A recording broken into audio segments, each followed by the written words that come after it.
Sir big boss ಮನೆಯಲ್ಲಿ ಚಂದ್ರಪ್ರಭಾ ಅವರು last ಕೊನೆ ಒಂದು 4 ದಿನದಿಂದ ಸ್ವಲ್ಪ ಮೂಡ್ ಆಫ್ ಆಗಿದ್ರು ಅನ್ನೋದು ಗೊತ್ತಾಗುತ್ತೆ ನಮಗೆ. ಸೊ ಯಾಕೆ ಸರ್, ವೈ? ಇಲ್ಲ, ಅದನ್ನು ನಾನು ಅಲ್ಲೂ ಹೇಳಿಲ್ಲ ಸುದೀಪ್ ಸರ್ ಕೇಳಿದಾಗ. ಬಟ್ ನನಗೆ ಹೇಳ್ಬೇಕು ಅಂತ ಅನ್ನಿಸ್ತಾ ಇಲ್ಲ. ನೋಡೋಣ, ಮುಂದೊಂದು ದಿನ ಹೇಳ್ಬೇಕು ಅಂದರೆ ಅಂದರೆ ಮನೆ ತುಂಬ ಜಾಸ್ತಿ ನೆನಪಾಗ್ತಿತ್ತ? ಇಲ್ಲ, ಅದೇನು ನಾನು ಏನು ಅಂತ ನಾನು ಹೇಳಿಲ್ಲ. ಅದ್ರ ಬಗ್ಗೆ ಏನು ಅಂತಾನೆ ಹೇಳೋದು ಬೇಡ ಅಂತ. Okay, overall Bigg Boss journey ಬಗ್ಗೆ ಹೇಳಿ. ಹಂಗಾದ್ರೆ ತುಂಬ ಚೆನ್ನಾಗಿತ್ತು. ಯಾಕಂದರೆ ಬಿಗ್ ಬಾಸ್ ಅಂದ ತಕ್ಷಣನೇ ಅಲ್ಲಿಗೆ ಹೋಗ್ಬೇಕು ಅಂತ ತುಂಬ ಲಕ್ಷಾಂತರ ಜನ ಕಾಯ್ತಾ ಇರ್ತಾರೆ. ಬಿಗ್ ಬಾಸ್ ಅನ್ನೋದು ಒಂದು ದೊಡ್ಡ ಒಂದು ವೇದಿಕೆ, ಅದು ಅಲ್ಲಿಗೆ ಹೋಗ್ಬೇಕು ಅಂತ. ನನಗೂ ಅದೇ ಥರ ತುಂಬ ವರ್ಷದಿಂದ ಆಸೆ ಇತ್ತು. ಈ ಸಲ ಹೋದೆ, ಇರುವಷ್ಟು ದಿನ ತುಂಬ ಎಂಜಾಯ್ ಮಾಡ್ಕೊಂಡು ತುಂಬ ಚೆನ್ನಾಗಿದೆ. ಬಟ್ ಒಂದು 4-5 ದಿನದಿಂದ ನನಗೆ ಬೇಡ ಅಂತ ಅನ್ನಿಸ್ತು ಬಿಗ್ ಬಾಸು. ನಾನೇ ಸ್ವಯಂ ಘೋಷಿತವಾಗಿ ಆಚೆ ಬಂದೆ ಅಷ್ಟೇ. ಆಚೆ ಬಂದ್ರಿ. ಸೊ ಇವಾಗ ಚಂದ್ರಪ್ರಭಾ ಅವರು ಎಲ್ರಿಗೂ ಗೊತ್ತು, ಮಜಾ ಭಾರತದಲ್ಲಿ ಸಾಕಾಗಿ ಎಂಟರ್ಟೈನ್ಮೆಂಟ್ ಮಾಡ್ತಾ ಇದ್ರು. ಸೊ ನಿಮ್ ಮದುವೆ ಆಗಿಲ್ಲ ಅನ್ನೋದೇ ವಿಚಾರ ಇಟ್ಕೊಂಡು ತುಂಬಾ ಎಂಟರ್ಟೈನ್ ಮಾಡ್ತಾ ಇದ್ರು. ಹಿಂಗಿದೆ ಸರ್ ಮದುವೆ ಆದ್ಮೇಲೆ ಲೈಫು? ಚೆನ್ನಾಗಿದೆ, ಸೂಪರ್ ಆಗಿದೆ. ಹಿಂಗೆ ಹೇಳಿ ಅಂತ ಹೆಂಡತಿ ಹೇಳ್ಕೊಟ್ಟಿದಾರ? ಅಲ್ಲ, ಇನ್ನೇನು ಚೆನ್ನಾಗಿ ಆರಾಮಾಗಿ ಚೆನ್ನಾಗಿದ್ದೀನಿ ಮದುವೆ ಆದ್ಮೇಲೆ, ಖುಷಿ ಆಗಿದ್ದೀನಿ. ಓಕೆ, ಸೊ ಹಿಂಗೆ ಇಟ್ಕೊಳ್ಳಿ, ಹಿಂಗೆ ಇಟ್ಕೊಳ್ಳಿ. ನಾನು ಫ್ರೀಡಮ್ ಟಿವಿ ಇಂಟರ್ವ್ಯೂನಲ್ಲಿ ಸತ್ಯವನ್ನೇ ಹೇಳ್ತೇನೆ. 100% ನಿಮ್ಮ ಮೇಲೆ ಓಕೆ, ಸತ್ಯವನ್ನೇ ಹೇಳ್ತೇನೆ. ಇಟ್ಕೊಳ್ಳಿ, ಸತ್ಯ ಇಟ್ಕೊಳ್ಳಿ. ಯಾವುದೇ ಚಾನಲ್ ಅಲ್ಲಿ ಹೇಳಿದ್ದನ್ನ ಹೇಳಲ್ಲ. ನನಗೆ ಏನು ಅನ್ನಿಸ್ತದೆ ನಾನು ಯಾವಾಗ ಹೇಳೋದೇ ನೇರವಾಗಿ. ಓಕೆ, 100% ಹಾಗೆ ಹೇಳ್ತೇನೆ. ಓಕೆ, ಸೊ ಈಗ ಹೇಳಿ ಸರ್, ಬಿಗ್ ಬಾಸ್ ಮನೆ ಅಂತ ಬಂದ ತಕ್ಷಣ, ನಿಮ್ ಕಾಲ್ ಬಂದ ತಕ್ಷಣ ನೀವೇನ್ ಮಾಡ್ತಿದ್ರಿ? ಏನಿಲ್ಲ, ನಾನು ತುಂಬ 2-3 ವರ್ಷದಿಂದ ಈ ವರ್ಷ ಬರ್ಬೋದು. ಯಾಕಂದ್ರೆ ಸೋಷಿಯಲ್ ಮೀಡಿಯಾದಲ್ಲಿ ನನ್ನ ಹೆಸರು ಹೋಗ್ತಾ ಇದ್ದಲ್ಲ, ಬರ್ಬೋದು ಅಂತ ಅಂದ್ಕೊಂಡಿದ್ದೆ. ಅದೇ ಥರ ಈ ವರ್ಷ ಅಂತೂ ನಿರೀಕ್ಷೆ ಮಾಡಿರಲಿಲ್ಲ. ಫೋನ್ ಬಂತು, ಹಿಂಗೆ ಬನ್ನಿ ಮೀಟಿಂಗ್ ಮಾಡಬೇಕು ಅಂತ ಹೋದೆ. ಡೈರೆಕ್ಟರ್ ಸರ್ ಮಾತುಕತೆ ಆಡಿದ್ರು, ತುಂಬ ಖುಷಿ ಆಯಿತು. ಅದಾದಮೇಲೆ ಮತ್ತೆ ತಿಳಿಸ್ತೀವಿ ಅಂತ ಹೇಳಿದ್ರು. ಆಮೇಲೆ ಎಂಡೋಮೋಲಿಂದ ಫೋನ್ ಬಂತು, ನೀವು ಕನ್ಫರ್ಮ್ ಆಗಿದ್ದೀರಾ ಬಿಗ್ ಬಾಸ್ಗೆ ಹೋಗೋದಾ ಅಂತ ಅಂದರು. ಸರಿ ಸರ್ ಆಯಿತು ಅಂತ ಅಂದೆ. ಆಮೇಲೆ ಯಾರಿಗೂ ಈಗ ತಕ್ಷಣ ಕೇಳಬೇಡಿ ಅಂದರು. ಓಕೆ ಅಂತ ಅಂದೆ. ಓಕೆ, ಏನೇನು ಪ್ಯಾಕ್ ಮಾಡ್ಕೊಂಡು ಹೋಗಿದ್ರು? ಏನಿಲ್ಲ, ಒಂದು 4-5 ಜೊತೆ ಬಟ್ಟೆ, ಒಂದಷ್ಟು, ಇನ್ನು ಅದು ಬಿಟ್ಟರೆ ಇನ್ನೇನು ತಗೊಂಡು ಹೋಗಂಗಿಲ್ವಲ್ಲ ಬಿಗ್ ಬಾಸ್ ಮನೆಗೆ.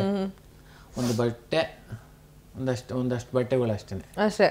ವೀಕೆಂಡಲ್ಲಿ ಬರ್ತಿತ್ತು ಬಟ್ಟೆ, ಚೆನ್ನಾಗಿ ನೆಡ್ಕೊಂಡು ಹೋಯ್ತು. ಸೊ ಈ ವೈಲ್ಡ್ ಕಾರ್ಡ್ ಎಂಟ್ರಿ ಆಗುತ್ತೆ. ಬಿಗ್ ಬಾಸ್ ಒಂದು ರೇಂಜಿಗೆ ಹೋಗ್ತಾ ಇರುತ್ತೆ, ಎಲ್ಲರೂ ಒಂದ್ಸಲ ಪರಿಚಯ ಆಗ್ತೀರಾ, ಬೆರ್ತ್ಕೊಳ್ತೀರಾ ನೀವು ಹೋದಾದ ನಂತರ ವೈಲ್ಡ್ ಕಾರ್ಡ್ ಎಂಟ್ರಿ ಆಗುತ್ತೆ. ಅಸಲಿ ಆಟ ಶುರು ಅಂತ ಹೇಳ್ಕೊಂಡು ನೀವೇನು ರೆಸಾರ್ಟಿಗೆ ಬಂದಿದ್ದೀರಾ ಅಂದ್ಕೊಂಡು ಬರ್ತಾರೆ ರಘು ಅವರಾಗಿರ್ಬೋದು. ಏನು ಅನ್ನಿಸ್ತು ಆ ಕ್ಷಣಕ್ಕೆ ನಿಮಗೆ ವೈಲ್ಡ್ ಕಾರ್ಡ್ ಎಂಟ್ರಿ? ಇಲ್ಲ, ರಘುವಣ ಬಂದು ತುಂಬ ಖುಷಿ ಆಯಿತು. ಈಗ ಅವ್ರು ಬಂದಾದ್ಮೇಲೆ ಅವ್ರು ನೋಡಿದ ತಕ್ಷಣ ಏನಪ್ಪ ಈ ಮನುಷ್ಯ ಹೀಗಿದ್ದಾರೆ, ತುಂಬ ಹೊರಟೇನೋ ಹಾಗೆ ಹೀಗೆ ಅಂತ ಅನ್ನಿಸ್ತು. ಬಟ್ ಬತ್ತಾ ಏನನ್ನಿಸ್ತು ಅಂದರೆ, ರಘುವಣ ಅಂದ ತಕ್ಷಣ ಒಂದು ಮಗುವಿನ ಸ್ವಭಾವ ನಿಜವಾಗ್ಲೂ. ಅವ್ರು ಇರೋದಕ್ಕೂ ಅವ್ರು ನಡ್ಕೊಳ್ಳೋದಕ್ಕೂ ತುಂಬ ಅಂತರ ಐತೆ. ತುಂಬ ಖುಷಿ ಆಯಿತು. ಆಮೇಲೆ ಅವರು ಬಿಗ್ ಬಾಸ್ ಮನೆಗೆ ಬಂದ ತಕ್ಷಣ ಅವ್ರಿಗೆ ಕೊಟ್ಟಂಥ ಜವಾಬ್ದಾರಿ ಕೆಲಸವನ್ನು ಭಾಳ ಅಚ್ಚುಕಟ್ಟಾಗಿ ನಿಭಾಯಿಸ್ಕೊಂಡ್ರು. ಅದರಿಂದನೇ ಅವರು ಬಂದ ತಕ್ಷಣ ಕ್ಯಾಪ್ಟನ್ ಆದರು, ಮತ್ತು ಕಿಚನ್ ಚಪ್ಪಾಳೆ ತಗೊಂಡ್ರು. ತುಂಬ ಖುಷಿ ಆಯಿತು. ತುಂಬ ಚೆನ್ನಾಗಿ ಆಟ ಆಡ್ತಾ ಇದ್ದಾರೆ. ಅಂದರೆ ಏನಾಗುತ್ತೆ ಅಂತಂದರೆ, ಒಂದು ಮೈಂಡ್ ಸೆಟ್ಟಲ್ಲಿ ನಾವು ಹೋಗಿರ್ತೀವಿ. ಬಿಗ್ ಬಾಸ್ ಅಂದರೆ ಇದು ಚಂದ್ರಪ್ರಭಾ ಅವರು ಕೂಡ ಆ ಮೈಂಡ್ ಸೆಟ್ಟಲ್ಲೇ ಹೋಗಿರ್ತಾರೆ. ಬಿಗ್ ಬಾಸ್ ಮೈಂಡ್ ಸೆಟ್ಟಲ್ಲಿ ಏನು ಹೋಗಿಲ್ಲ, ಏನಿಲ್ಲ. ಯಾಕೆಂದರೆ ಅದು ಬೇರೆ ಥರ ಶೋ ಅಲ್ಲ. ಈಗ ಕಾಮಿಡಿ ಶೋ ಅಂದರೆ, ಈಗ ಸಿಂಗಿಂಗ್ ಶೋ ಆದರೆ ನಾವು ಅಲ್ಲಿಗೆ ಹೋದ ತಕ್ಷಣ ಏನು ಮಾಡ್ತೀವಿ, ಈ ಸಾಂಗು ಆಡಬೇಕು ಅಂತ ಹೇಳ್ತಾರೆ. ನಾವು ಆ ಸಾಂಗ್ಗೆ ಒಂದು ಪ್ರಾಕ್ಟೀಸ್ ಅಂತ ಮಾಡ್ಕೋತೀವಿ, ವೇದಿಕೆ ಮೇಲೆ ಆಡ್ತೀವಿ.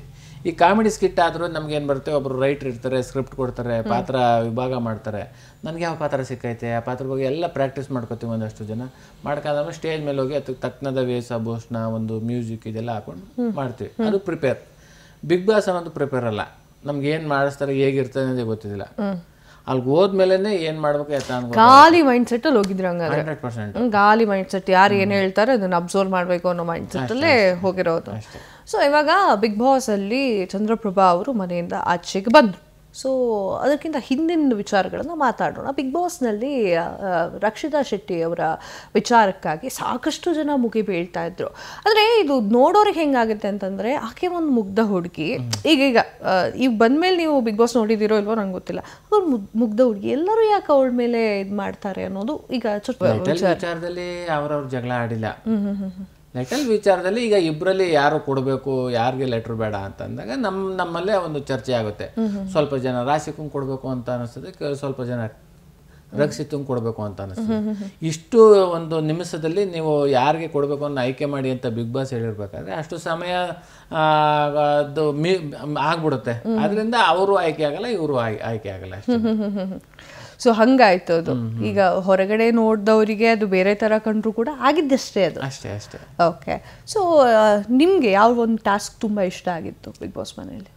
ನನಗೆ ಫಿಸಿಕಲ್ ಟಾಸ್ಕ್ ಒಂದು ಸ್ವಲ್ಪ ತುಂಬ ಕಷ್ಟ ಅನಿಸ್ತದೆ. ಏನಕ್ಕೆ ಅಂದರೆ ನನಗೆ ಒಂದು ಸ್ವಲ್ಪ ಜವಾಬ್ದಾರಿ ಇರೋದ್ರಿಂದ ಅದರಿಂದ ಈಗ ಅದಕ್ಕೋಸ್ಕರನೇ ಇರೋರನ್ನ ಅವ್ರನ್ನ ನೀವು ಆಡಿ ಬೇರೆ ಗೇಮ್ ಯಾವುದಾದ್ರೂ ನಾನು ಆಡ್ತೀನಿ ಅಂತ ಸುಮ್ಮನಾಗಿದೆ. ಟಫು ಕಷ್ಟ ಅಂತ ಅಲ್ಲ, ಯಾಕಂದರೆ ಎಲ್ಲ ಥರನೂ ಆಟ ಆಡಿರೋದ್ರಿಂದ ಕಲರ್ಸ್ ಕನ್ನಡದಲ್ಲಿ ಗೇಮ್ ಶೋ ಇತ್ತು, ಅವಾಗ ನಾನು ಆ ಗೇಮ್ ಶೋನಲ್ಲೂ ಇದ್ದೆ.